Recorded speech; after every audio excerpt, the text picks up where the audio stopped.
Good morning, fellow writers, and welcome to the Morning Edit.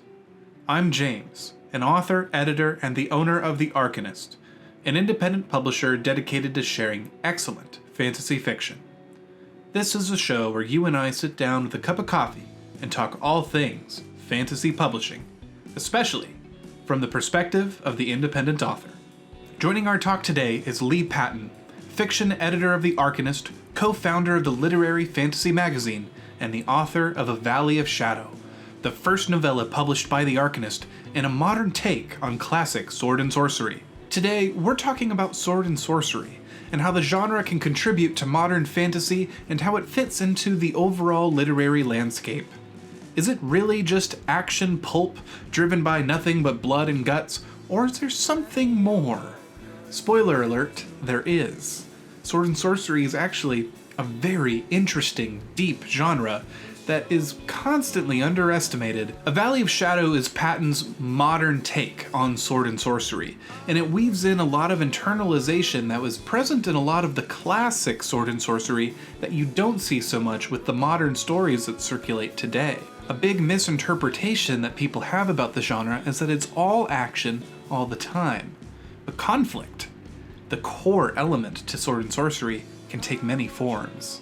But before we begin, I want to remind you that you can follow my Kickstarter so you're notified exactly when it launches. While for this first campaign, my books are on the line, a lot of that funding is going to go into the greater publishing efforts of The Arcanist. This is how we're going to get started with marketing budgets and really pushing for graphic design and help to our authors that we haven't been able to do yet. So, if that sounds interesting and you want to support what I do, the best thing you can do is to click that link and follow my Kickstarter. Lee, you're a sword and sorcery expert, at least compared to me. How do the pulps, which are so often just lambasted for being shallow or overly simplistic, how are you able to leverage that genre to create something that's quite literary in nature? I appreciate the expert designation, but I have to admit I'm very much a student. I'm still learning, and writing this story helped me out a lot. I'm doing a lot of reading in that genre so that I can refine it. Get future stories with these characters tighter. Even more focused. With that disclaimer, I will do my best to answer that. As I can, as I understand it. I think a lot of those claims, from what I understand and even what I've learned, just learning about the genre and the history of the pulp fantasy in general, is that a lot of those claims are simply the misrepresentation. These are authors that were writing for a living, and a lot of these, excuse me, a lot of these popular stories that we have were even written during the Great Depression, for example. So these guys were writing for a living. They had to write a lot and they had to write fast. So maybe this is where some of that emphasis and because of the medium that they were writing for with these magazines, they were focused on plot in a lot of ways, because they had to be immediately engaging. They had to keep the reader's attention all the way through. So there were a lot of people doing this at the time, a lot of different options to choose from. So the readers weren't obligated by any means to stick with any one. You really had to fight for that attention, which hasn't changed, of course. But I think there's this idea that maybe because of the way that these were written, they might be seen as repetitive, and they could be, because I know this isn't a new story, but it's an easy one to reference. Robert E. Howard wrote a story for his character Cull of Atlantis by the Saxide Rule, and I read this recently. Great story, fun read, much more literary than people maybe would give it credit for. And But for whatever reason, when Howard tried to sell this story, they didn't want to take it. So he changed Kull into Conan, reworked some of the story elements, and this is where you get the Phoenix on the Sword. And that story sold. It's very popular, as I understand it. So a lot of it can just come down to like a matter of taste, a tweaking of different character elements, plot elements, just to refine that process.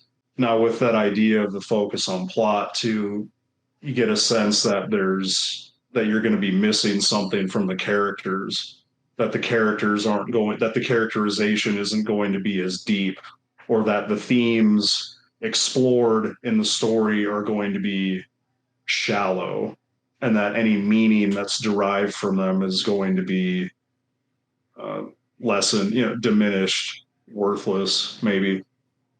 And you'll see this from some of these authors too, is that a lot of those descriptions do fit a lot of what was being written. A lot of what was written was maybe trash, I suppose, if you want to be harsh.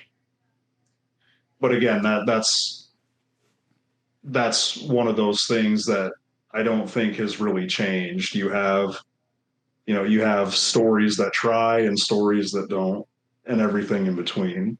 The classics of the pulps, the best, your Conans, your Elrics, Fafhrd and Grey Mouser.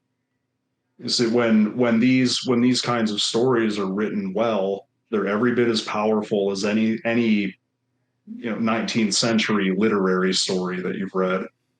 They're every bit as powerful as any other classic that you've read that you can think of.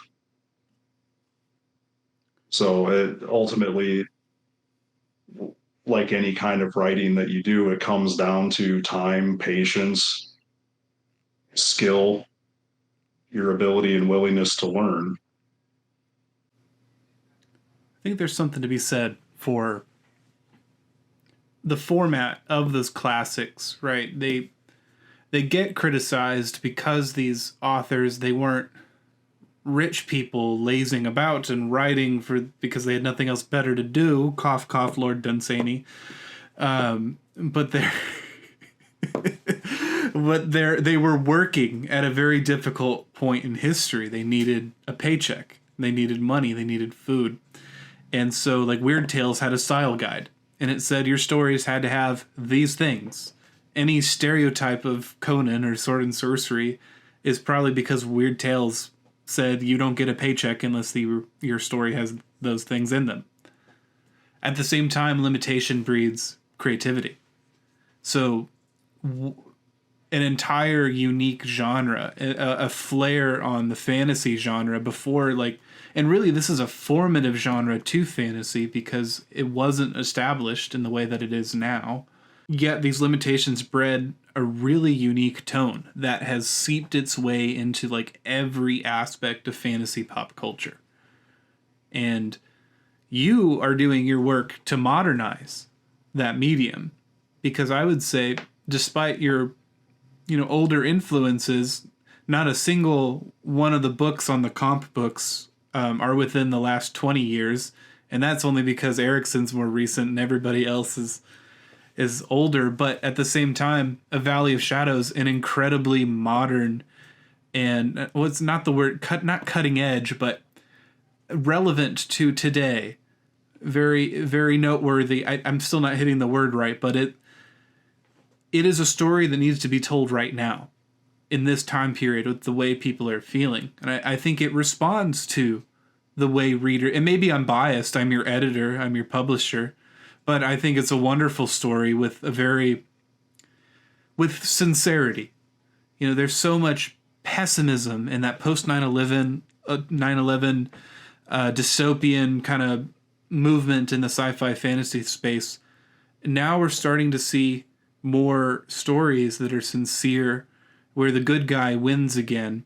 Writing these characters and your follow-up, what do you have in your mind as the outlook, the mentality of the story? Because it's very dark, but it's not Hopeless. hopeless. Right. Well, and that's,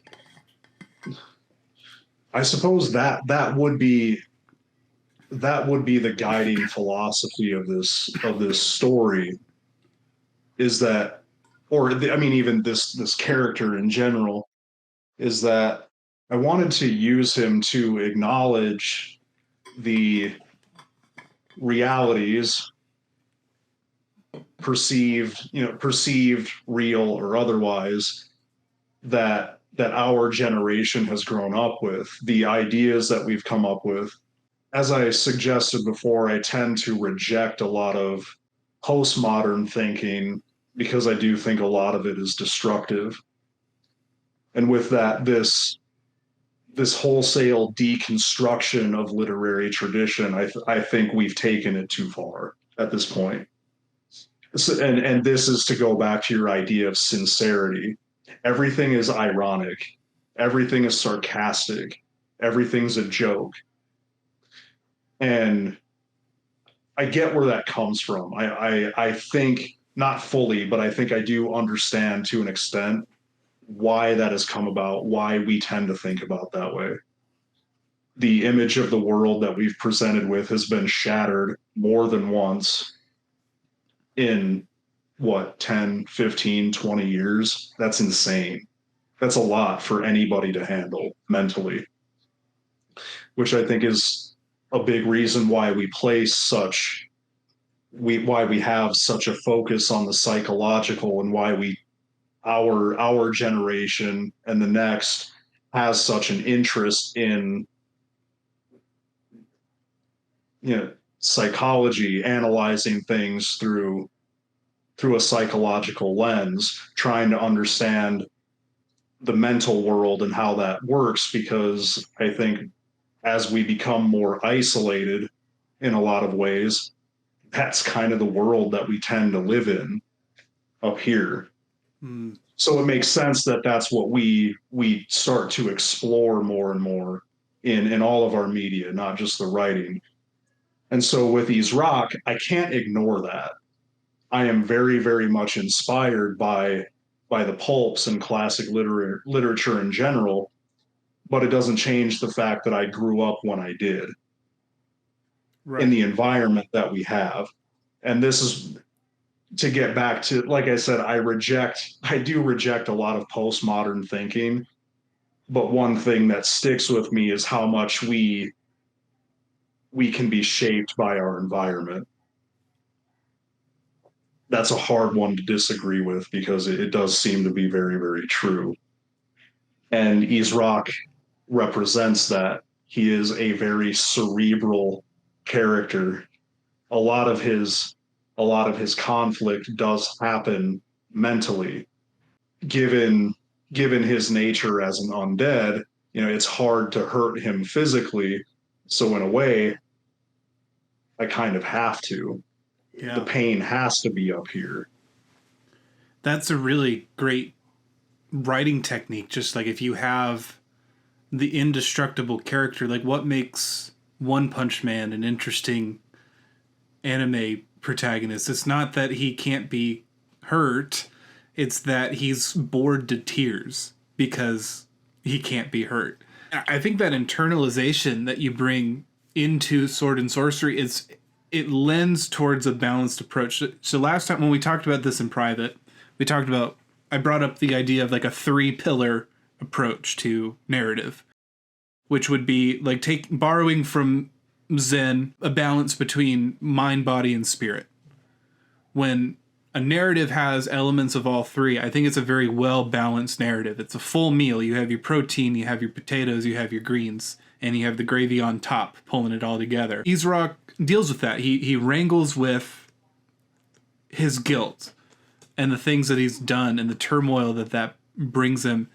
Then you have the physical part, those fight scenes, the sword and sorcery stuff that people eat up.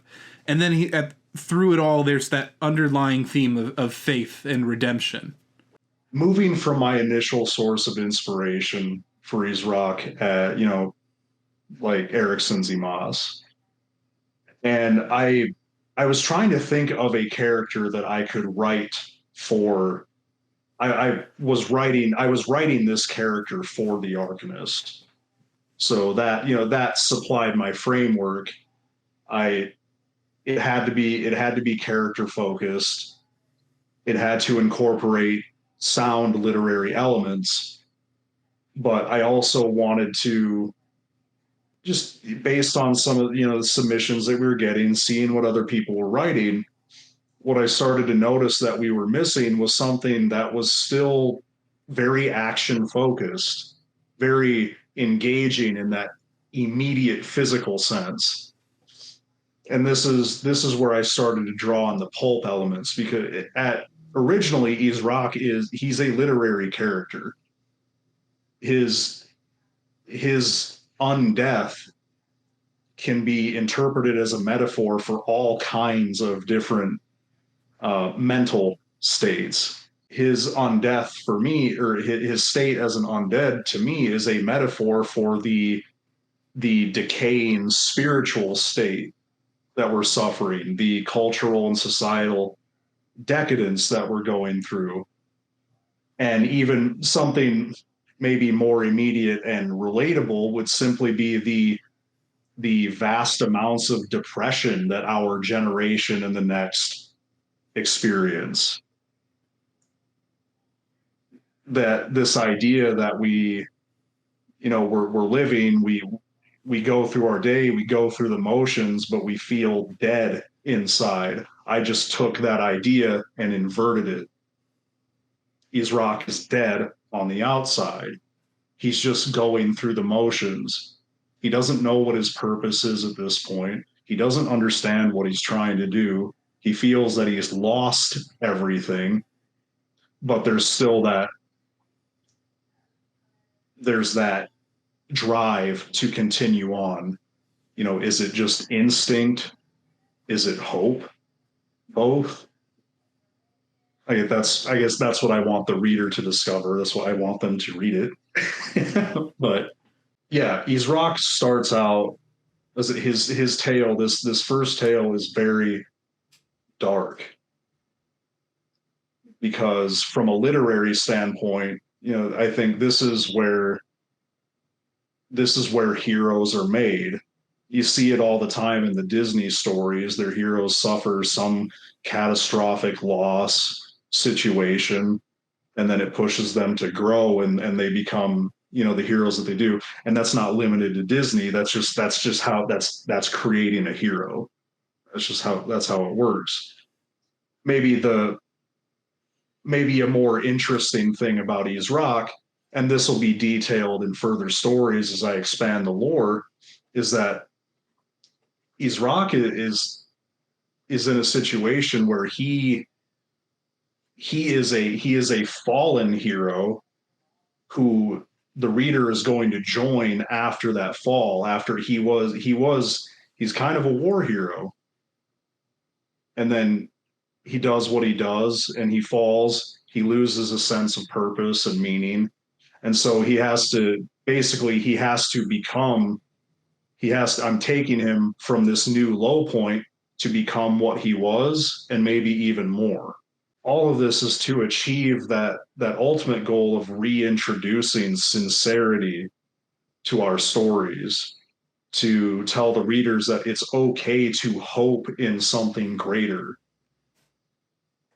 The world doesn't have to end. It doesn't have to all fall apart. There's a lot to that, because stories shape us. We like to think that we're smart and we're not influenced by the things that we consume, but we absolutely are. And I'm kind of convinced at this point that, we're lonely. We're the loneliest we've ever been as a people. We have the highest depression rates ever. It's unprecedented. I'll put a flash on the screen if I flubbed that statistic or not, but think about the stories most of the stories we grew up with around that time. They're very Empire wins, as a friend of mine put it. Like the end of Empire Strikes Back, everything is bleak and bad for the heroes. And that's fine, because that was the middle of the trilogy. But everything was like that. I think about, like the Hunger Games was such a huge cultural phenomenon when it came out. And that is just, it's so indicative of the attitude. Game of Thrones, that the first season aired the same year, I think, that the Hunger Games came out, or maybe when the movie came out. And Game of Thrones is nothing but doom and gloom. It's also when Joe Abercrombie's The First Law. I mean, I love his character work. I love his stories, but man, do they lack resolution because nobody ever gets anywhere because they're all dicks. They're all bad in a way. That's that deconstructionist attitude that I was referencing earlier. This effort to just completely take apart everything, because even that idea that the story ultimately doesn't have a resolution, it just kind of stops. That's a deconstructionist idea. Yeah. On one end, like, that's life, right? Like, I have those moments in my life where I sought closure and I did the thing that should have shut the door, and then it's like I still feel unresolved and weird about this. That's life. But stories aren't life, they're stories, they're narrative. And they're, usually dressed up in a way. They're formed. They have theme. Life doesn't have a theme. It has things that you pay attention to because it matters to you. I guess drawing on life experience, the last thing I want to touch on, we talked about it, was like, how has your experience in the military affected the way that you write about East Rock? Because East Rock, you described him as a war hero, and I don't know how much of war makes its way into. I don't think war is what he's worried about as much as things he did after the war, but could you expand on how your experience as a veteran has shaped your fiction? Izrak's his concern isn't, it's not the war. He he never wanted to be a soldier. It wasn't actually his intent to do that. He excelled because these are touching on some things that I want to reveal in different stories later. But his prowess as a warrior came from his father. His training that he was forced to go through, things that he had to learn because his father was aware of some things that he wasn't. Izrak gets conscripted. He excels because of his training, and he ends up in a very high position. And he's at the front of the battle. He's on the cutting edge of this fight against the great evil that was invading Innistrad. And where I leave the reader in the story, as far as we know, is that the war had some kind of resolution, but I'm not entirely clear about what that was. Our seemingly endless forays into the Middle East may have had some influence on that, in the way that we continue to fight these battles that don't seem to have any real resolution. We're not entirely sure what they were for. We're told that we won, but it never really feels like it. And this is kind of the sense that I tried to imbue with Izrak in the story, is that even though he died, you get the sense that Innistrad was restored to some sense of stability. But at this point in the grand narrative, we don't exactly know what that means. And by the end of the story, you have a much stronger idea of what's actually going on. But again, I'll leave that to the reader. My time in the military didn't, I don't know, maybe the most overt way that it affected Izrak in the story is, again, his being undead, his physical appearance. Is that while he can be interpreted as a metaphor for depression, when you read the story and you understand the things that he did that put him in the situation that he's in the story, you can also see it as a metaphor for the PTSD that soldiers will experience. Yeah. And it's kind of maybe my my fantastical take on what it could be like to deal with that, or fail to deal with it, rather. It's pretty powerful imagery because, I mean, imagine I've heard a lot of people talk about they come home and they don't feel like them anymore. Like life. Tim O'Brien writes about it in his anthology, The Things We Carried, where you come home and you're going through the motions because you really don't. You're still in Vietnam or you're still in Iraq, especially combat vets. But I think the wear and tear. You've told me about this, and other people have expressed the wear and tear of everyday grind, the uncertainty, the blindness, like you said. You don't really know what you're doing. You come home, and Israk literally came home not the same, in a very, very specific and all-encompassing way. So there's just that imagery as well, because the Valley of Shadow covers the family dynamic of what it was like to have your dad show up and he's a zombie now. How weird and bizarre, but handled so eloquently.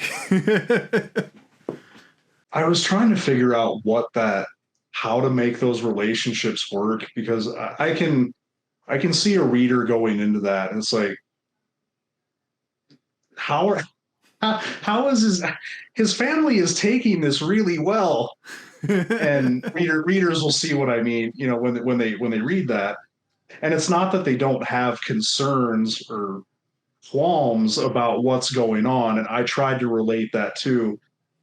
But I suppose this is this is one of the literary aspects of the story where I just decided to take an artistic risk. That's the risk that I took, is that what if they kind of just accepted what was happening? We have we have those where maybe Israk shows up and the family is screaming and running around and it's a horror story, and it kind of is that. But it's not just he shows up. It's not just, honey, I'm home and I'm dead. What I was trying to hint at there, just to keep the story moving along and to stay focused on that dynamic and that theme, is to just, yeah, kind of have them accept it. They're not comfortable with it. They're uncomfortable with the situation, but it's not what I wanted. And what I wanted to hint at, and this gets more into the world building, is that this isn't necessarily a unique situation.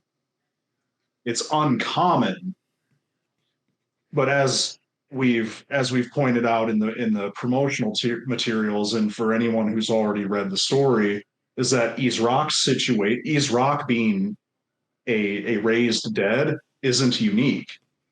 This was a tactic that the Inostrani sorcerers used to, I'll say, end the war. Is that they found a way to raise their fallen soldiers. And this is where you get the call. This is where you get the order of the undead.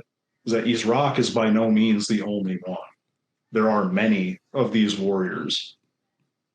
And so part of what I wanted to build, why is his family accepting of this? Well, because necromancy isn't an unknown in Innistrad. Were they expecting it to happen to them? No. But they do know that it exists. I would say that dynamic between him and his family in the first half of the story that was a risk that I decided to take with it, and we'll see how it plays out with people. If you find this talk interesting, A Valley of Shadow is available for pre-order now. You can get a hardcover or a classic-sized paperback that will be delivered sometime before Halloween 2025. You can also read the entire story for free online right now. It's available as we speak. Links are in the description. Thanks for watching or listening to the end. The Morning Edit is a podcast, and not all episodes make it on YouTube. If you're on YouTube, please like and subscribe so you don't miss the next one. If you're on podcast, leave us a positive, honest review, and if you leave us a 5-star review, I'll read it here on the show. If you have any questions, email me at james@jamesdmills.com, and I will do my best to answer them on the phone and help point you in the right direction. On the phone, on the show. I'm not giving you a phone call. Yet. There might be an add-on for that when the Kickstarter goes live. You'll have to stay tuned to find out. Until next time, keep writing, keep revising, and keep buying classic Sword and Sorcery paperbacks. They're really gonna go nicely with the paperbacks the Arcanist releases.